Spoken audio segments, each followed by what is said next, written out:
Okay, we have our forest poster right here. Now you can, if you want to work along with the video, hey, that's all right. Go right into the projects files folder and then open up the adding artificial light folder and you will find this forest image right here. So this is just awesome. We're going to take this just old plain forest image and we're going to turn it into this, which is really, really cool. We had the light shining through the trees and everything. And I've also, with the help of some level effects, I've added and some text you can see on there. But we're gonna go ahead and create this image. I'm gonna go ahead and just minimize this right here.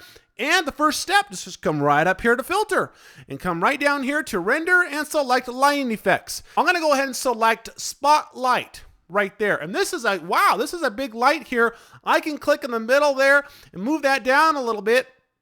And I'm just going to go ahead and position where I want the light to be right now.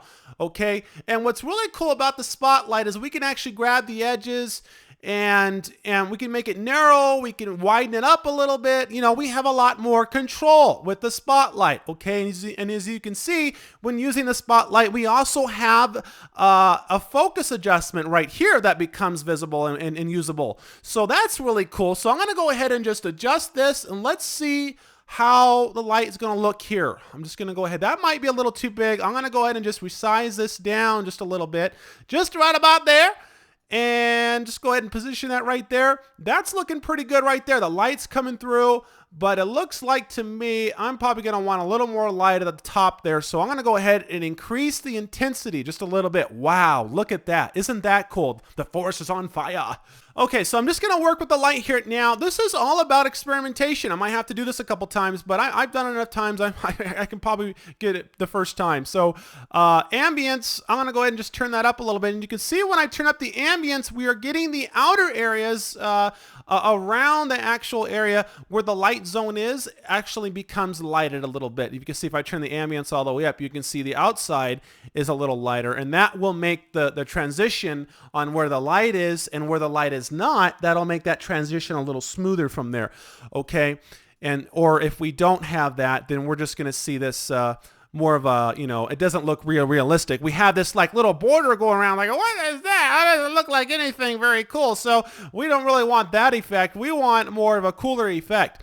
And if you notice, when I go right back to render and lighting effects, it leaves right off to where I was.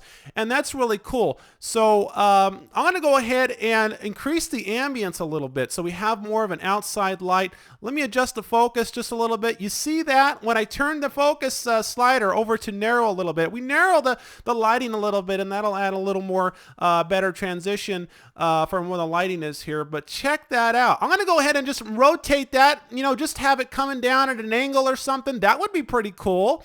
And just adjust the intensity here. And let's see how the ambience is. The ambience is looking pretty good. Looking pretty good. I'm going to go ahead and click OK and look how that is. Let's go ahead and look at the after picture, and you can see, look at that. We've almost got the same effect. Okay, I could probably go ahead and widen the light just a little bit. Come up here to edit, and I will undo that. Go right back up to filter, render, lighting effects, and I'll just widen the light, widen the spotlight just a little bit, just to cover a little more area on the image. And then I'll go ahead and click OK. There we go. Okay, that's looking pretty cool right there. And let's look at the after and see we're getting pretty close. So that looks like that's pretty much it. Now, if you look closely here, you can see that this one is a little different, okay? And you're probably wondering like, well, that looks different. Well, I'm going to show you how to do that, and I did that by using the color balance in Photoshop. So all you have to do is just click on the one you want to modify here, and I'll come right up here to Image, Adjustments, and I'll come down here to Color Balance.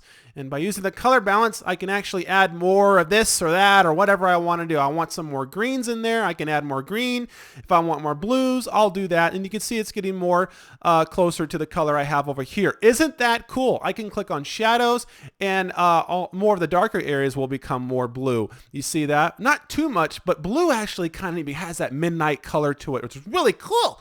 So I could go ahead and add some more reds if I want to, some more cyan.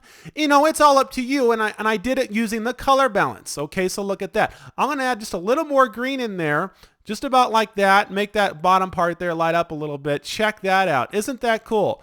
A little more blue, and I'll click on the midtones once more, add a little more blue there.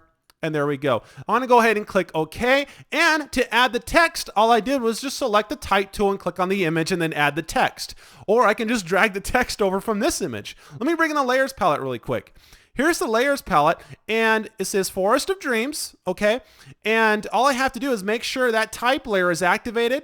Then I can just select the move tool and drag the text from this image over onto this one, okay? But check this out. If I hold down the shift key and do that, look what happens. I'll go ahead and hold down the shift key and then click and drag the text over, and look at this. It puts it in the exact same spot. Isn't that cool? All right, well, you learn something every day, right? Well, anyway, so that is how you do it.